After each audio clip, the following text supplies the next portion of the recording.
Assalamualaikum warahmatullahi wabarakatuh. Bismillahirrahmanirrahim. Alhamdulillahirrabbilalamin. Wassalatu wassalamu ala ashrafil anbiya'i wal mursalin wa ala alihi wa sahbihi ajma'in. Rabbi shrah li sadri wa yassir li amri wahlul 'uqdatam min lisani yafqahu qawli. Amma ba'd. Saya Siti Nur Aina Izara binti Zulkifli, murid daripada kelas 6 Universiti Malaya.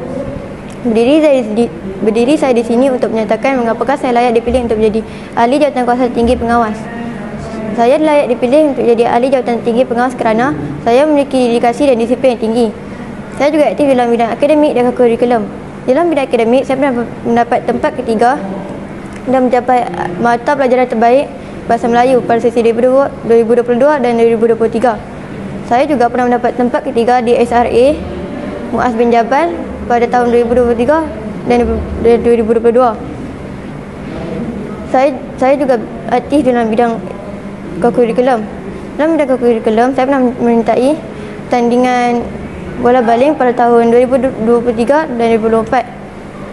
Saya juga menyertai acara balapan padang pada tahun 2019, 2022, 2023 dan 2024.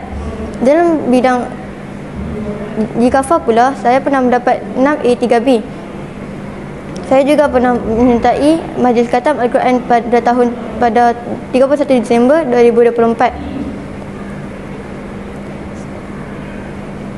Saya harap guru-guru memilih saya sebagai ahli jawatankuasa tinggi pengawas dan saya berjanji akan melakukan tugas dengan lebih baik. Sekian, wabillahi taufiq wal hidayah. Assalamualaikum warahmatullahi wabarakatuh. Assalamualaikum warahmatullahi wabarakatuh. Aina Izara. Okey, 6 USM. 6 UM. Okey, baik. Di manakah Universiti Malaya?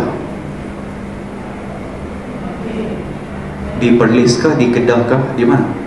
Universiti Malaya ni di mana?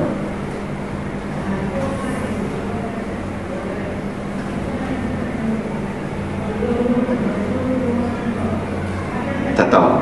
Okey, tak apa, baik. Apakah nama universiti yang paling tua di Malaysia? Universiti pertama dan paling tua di Malaysia. Okey, baik, tak apa. Okey, Izara nah. Baik. Di manakah kalau kita nak tengok bendera sekolah dikibarkan, di mana? Di manakah bendera sekolah kita dikibarkan? Di mana? Di tempat Pak Kecil. Kita nak jumpa bendera sekolah di mana? Senang.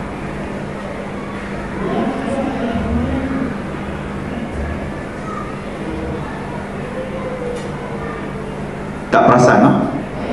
Tak perasan bendera sekolah kita duduk di mana, no? Tak perasan. Okey, baik, tak apa. Terima kasih, Zara. Soalan seterusnya. Siapakah penolong kanan pentadbiran sekolah kita? Cikgu Wahidi bin Basir. Penolong kanan pentadbiran PK1 kita. PK1, orang nombor 2 selepas guru besar. PK1, penolong kanan kurikulum. Siapa dia?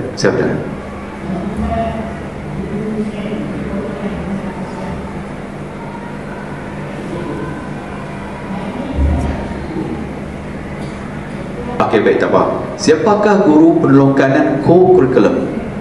Cikgu Fauzi. Cikgu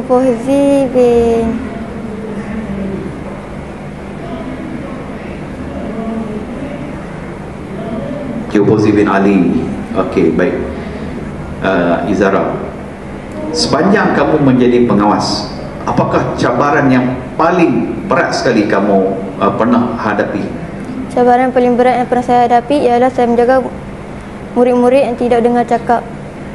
Kelas mana tu? Laki ke perempuan kah? Laki ada, perempuan pun ada kadang-kadang. Okey, itulah cabaran paling berat sekali. Okey, baik, terima kasih Izara.